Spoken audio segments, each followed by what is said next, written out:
This is நீங்கள் கேட்டவை from Team English மொழி. You ask, we answer.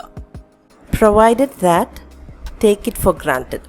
இந்த ரெண்டு எக்ஸ்பிரஷனையும் எக்ஸ்பிளைன் பண்ண சொல்லி கேட்டிருக்காங்க. Take it for granted. Already இந்த எக்ஸ்பிரஷன் எப்படி யூஸ் பண்ணணும் அப்படின்னு சொல்லி ஒரு விரிவாக வீடியோ போட்டிருக்கோம். லிங்க் நாங்கள் டிஸ்கிரிப்ஷனில் கொடுக்குறோம், நீங்கள் பாருங்கள்.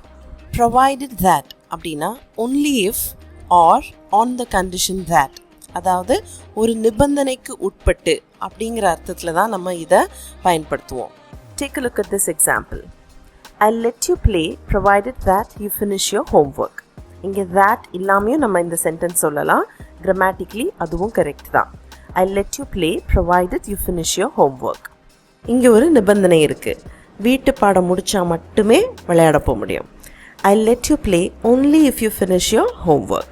ஸோ ப்ரொவைடட் தேட்க்கு பதிலாக நம்ம ஒன்லி இஃப்பும் போடலாம். அதுதான் இதோட exact meaning. I'll reach home by 9 p.m. provided the train leaves on time. அதாவது ரயில் சரியான நேரத்துக்கு புறப்பட்டுருச்சு அப்படின்னா நான் 9 மணிக்குள்ளே வீட்டுக்கு வந்துடுவேன். I'll reach home by 9 p.m. if and only if the train leaves on time. சரியான நேரத்துக்கு கிளம்பினா மட்டுமே, இதுதான் நிபந்தனை. She can come to the office provided she agrees to have both doses of the Covid vaccine. Covid தடுப்பூசி ரெண்டையுமே போட்டுக்கிறேன் அப்படின்னு ஒத்துக்கிட்டா மாத்திரம்தான் அவள் ஆஃபீஸ்க்கு வரலாம்.